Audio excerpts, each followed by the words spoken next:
चीन हजारों साल पुराना इतिहास वाला देश 19वीं सदी में बहुत बड़े अपमान के दौर से गुजरा। अफीम युद्ध चीन के इतिहास का एक शर्मनाक अध्याय इस गिरावट को दर्शाता है। 1842 में हुई नानकिंग की संधि ने कई असमान संधियों की शुरुआत की। इस दौर को सेंचुरी ऑफ ह्यूमिलिएशन कहा जाता है, जिसने चीनी मानस पर गहरे घाव छोड़े। 1911 में शिन्हाई क्रांति ने चिंग राजवंश को उखाड़ फेंका। एक क्रांतिकारी नेता सन येट-सेन ने चीन गणराज्य की स्थापना की।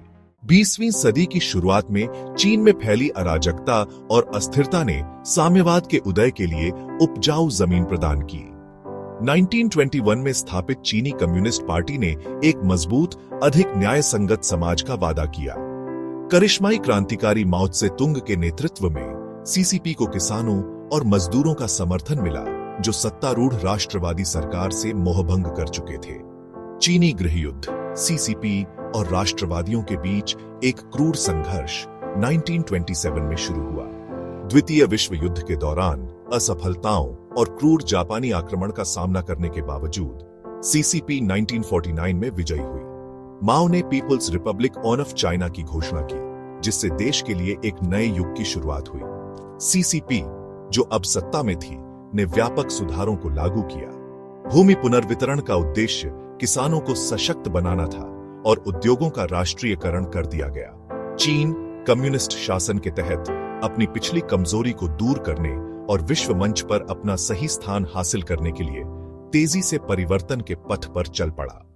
माओ त्से-तुंग ने 1958 में ग्रेट लीप फॉरवर्ड की शुरुआत की। इसका उद्देश्य कृषि का सामूहिकीकरण और औद्योगिक उत्पादन को बढ़ावा देना था। बड़े पैमाने पर सामूहिक खेतों की स्थापना की गई। लाखों किसानों को काम पर लगाया गया। सरकार ने अवास्तविक लक्ष्य निर्धारित किए। ग्रेट लीप फॉरवर्ड एक भयावह विफलता साबित हुई। परिणाम स्वरूप एक विनाशकारी अकाल पड़ा। भाग 4 दरवाजे खोलना, एक नए युग की शुरुआत।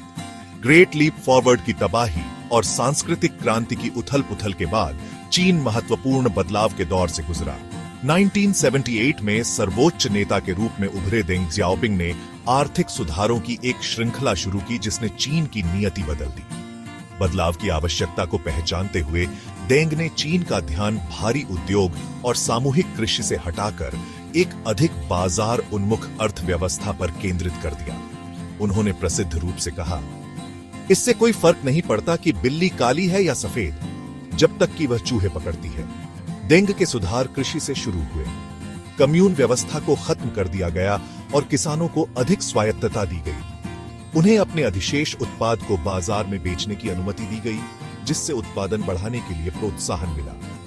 यह माओ युग की सामूहिक कृषि से एक महत्वपूर्ण प्रस्थान था। देंग ने विदेशी निवेश के लिए भी चीन के दरवाजे खोल दिए। तटीय शहरों में विशेष आर्थिक क्षेत्र या एससीजेस की स्थापना की गई, जो विदेशी कंपनियों को आकर्षित करने के लिए कर में कटौती और अन्य प्रोत्साहन प्रदान करते थे। भाग 5 दुनिया का कारखाना, चीन का आर्थिक चमत्कार। देंग जियाओपिंग के सुधारों ने चीन में अभूतपूर्व आर्थिक विकास के दौर को जन्म दिया। विदेशी निवेश नए स्थापित विशेष आर्थिक क्षेत्रों में आ गया, जो चीन के कम लागत वाले श्रम के विशाल पूल से आकर्षित हुए। शेंजेन और ग्वांगझो जैसे तटीय शहरों में कारखाने उगाए, जो वैश्विक बाजार में निर्यात के लिए सामान का उत्पादन करते थे। चीन दुनिया का कारखाना बन गया। खिलौनों और कपड़ों से लेकर इलेक्ट्रॉनिक्स और ऑटोमोबाइल तक सब कुछ तैयार करता था। इस आर्थिक उछाल ने लाखों चीनी लोगों को गरीबी से बाहर निकाला। जीवन स्तर में नाटकीय रूप से वृद्धि हुई, खासकर शहरी क्षेत्रों में। सड़कों, रेलवे और हवाई अड्डों सहित बुनियादी ढांचे के विकास ने तेजी से आर्थिक विकास के साथ तालमेल बिठाया। एक गरीब कृषि प्रधान समाज से एक वैश्विक आर्थिक महाशक्ति में चीन का परिवर्तन असाधारण से कम नहीं था।